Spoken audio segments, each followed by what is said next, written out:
নমস্কার বন্ধুরা, ইন্দ্রাণীস কিচেনের আরও একটা নতুন ভিডিওতে সকলকে স্বাগত জানাই। তো বন্ধুরা, আজকে আমি কচু পাতার একটা দুর্দান্ত রেসিপি শেয়ার করছি। রেসিপিটা অত্যন্ত সুন্দর হবে খেতে, আর অনেক রকমভাবে আমরা এই কচু পাতার রেসিপি বানিয়ে থাকি। তার মধ্যে সবথেকে সহজ পদ্ধতি আজকে আমি শেয়ার করছি। আর এইভাবে বানালে এক থালা ভাত কিন্তু নিমেষে উধাও হয়ে যাবে। সাথে বলে রাখি, গলা যাতে না চুলকায় তার জন্যও কিন্তু একটা উপায় আমি এর মধ্যে বলে দিচ্ছি রেসিপির মধ্যে। সেটা কিন্তু সম্পূর্ণ ভিডিওটা দেখলে আপনারা বুঝতে পারবেন। তো রেসিপিটা কিভাবে বানাচ্ছি চলুন ঝটপট দেখে নেওয়া যাক। তো বন্ধুরা, আজকের এই রেসিপিটা বানানোর জন্য আমি কিন্তু কচু পাতাটা একদম আমার ঘরের সাইডে হয়েছিল সেখান থেকেই সংগ্রহ করেছি।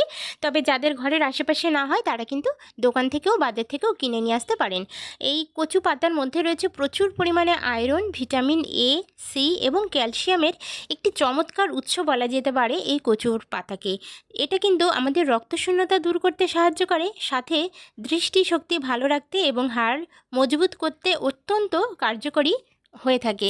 তো অবশ্যই কিন্তু এই কচু পাতার উপকারিতা আমাদের সকলেরই জানা উচিত।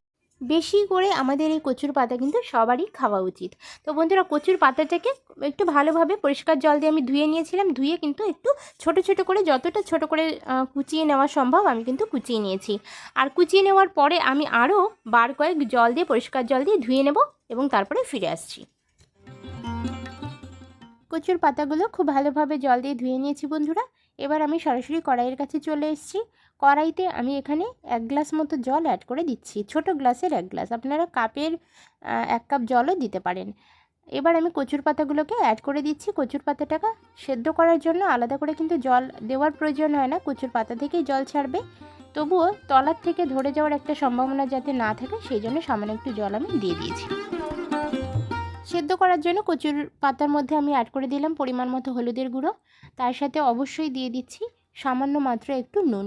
নুনটা আপনারা বুঝে অবশ্যই কিন্তু দিয়ে দিতে হবে এখানে। নুনটা দেওয়ার পরে এখানে ঝালের জন্য আমি কাঁচা লঙ্কা ব্যবহার করছি।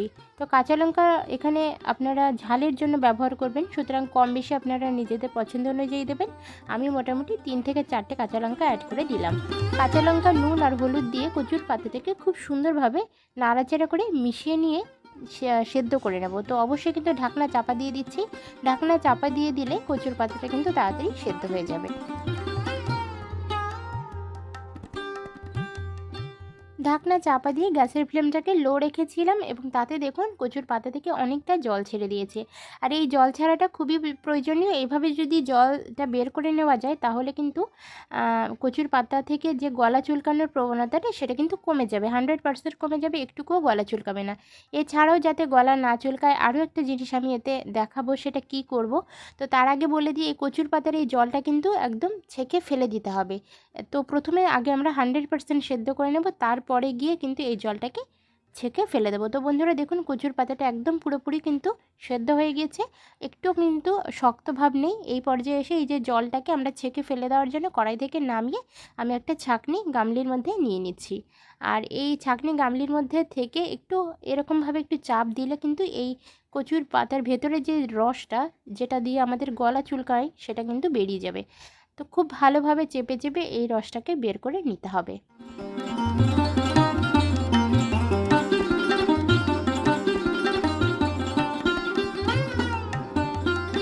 তো এমনভাবে চাপতে হবে যাতে একদম পুরো বাটার মতো বা পেস্টের মতো হয়ে যায় কচু পাতাটা। যেহেতু একদম পুরো নরম থাকবে, একটুখানি জোরে জোরে চাপ দিলে কিন্তু জিনিসটা একদম নরম হয়ে যাবে।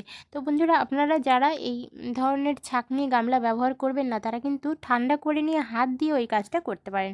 একদম পুরো চেপে চেপে পেস্টের মতো বানিয়ে নেবেন কচুর পাতাটাকে। আর যে জলটা বের হবে সেটা কিন্তু আমি ফেলে দিয়েছি, দেখিয়ে দিয়েছি। এবার দেখুন আমি কড়াইতে তেল অ্যাড করে দিচ্ছি। কড়াইটা তার আগে খুব ভালোভাবে গরম করে নিয়েছিলাম। তেল অ্যাড করে দিয়ে আমি তেলটাকেও গরম করে নেব। আর আজকে কিন্তু আমি রান্না করছি সর্ষের তেল দিয়ে। সর্ষের তেল দিয়ে রেসিপিটা সবথেকে ভালো লাগবে খেতে। তো বন্ধুরা, তেলটা গরম করে নিয়ে তাতে 5 ফোড়ন দিয়ে দিয়েছি 1/4 টেবিল স্পুন মতো। 5 ফোড়নটাও হালকাভাবে একটু গরম করে নিয়েছি। এবার এর মধ্যে 7-8 কোয়া মতো রসুন এর দানা আমি দিয়ে দিয়েছি। এই রসুনের দানাগুলোকে আমি গোটা রেখেছি, তবে আপনারা চাইলে একটু কেটেও দিতে পারেন বা কুচিয়েও দিতে পারেন, কোনো অসুবিধা কিন্তু তাতে হবে না। রসুনের খোয়াটাকে হালকা হাতে একটু নাড়াচাড়া করে নিয়েছি। এবার এর মধ্যে রসুনের খোয়াটাকে কিন্তু খুব বেশি পুড়িয়ে ফেলবো না বা খুব বেশি ভেজে নেব না, তার আগে কিন্তু আমরা এর মধ্যে পেঁয়াজ কুচি অ্যাড করে দিচ্ছি। একটা মিডিয়াম সাইজের পেঁয়াজের অর্ধেকটা পেঁয়াজ আমি কুচিয়ে নিয়েছিলাম, সেই কুচানো পেঁয়াজটা এখানে দিয়ে দিয়েছি। আর এখানে এসে আমি আর কোনো ঝালের ব্যবহার খুব বেশি করছি না, আপনারা চাইলে এখানে কুচানো লঙ্কা দিতে পারেন। আমি যেহেতু গোটা কাঁচা লঙ্কা ব্যবহার করেছি সেদ্ধ করার সময় কচুর পাতাটা, সেই জন্য এখানে ঝাল দিচ্ছি না। আপনারা চাইলে এখানে কুচানো কাঁচা লঙ্কাও কিন্তু দিয়ে দিতে পারেন। এবার ওই কচুর পাতাটা অ্যাড করে দিলাম, দিয়ে খুব ভালোভাবে এই জিনিসটাকে আমি খুন্তি দিয়ে নাড়াচাড়া করে মিশিয়ে নেব।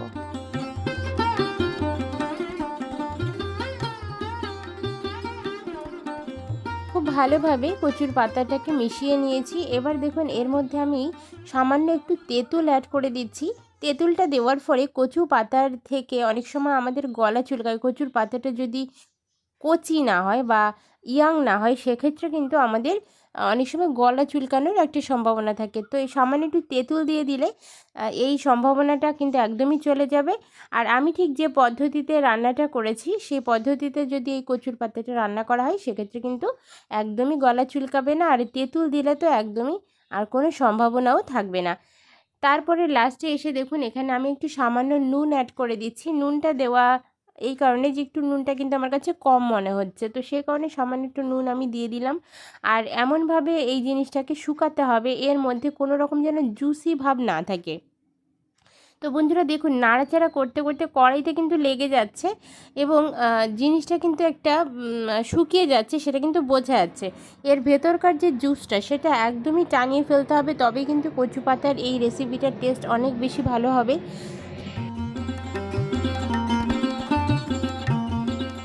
দেখুন বন্ধুরা নাড়াচাড়া করতে করতে কড়াই কিন্তু কড়াইতে লেগে যাচ্ছে এবং সেটা কিন্তু পুড়ে যাচ্ছে, তারপরেও কিন্তু আমি নাড়াচাড়া করছি, কারণ কচুর পাতার মধ্যে এতটুকুও যেন জুস ভাব না থাকে, তবেই কিন্তু সুন্দর একটা টেস্ট আসবে, খেতে জাস্ট অসাধারণ লাগবে।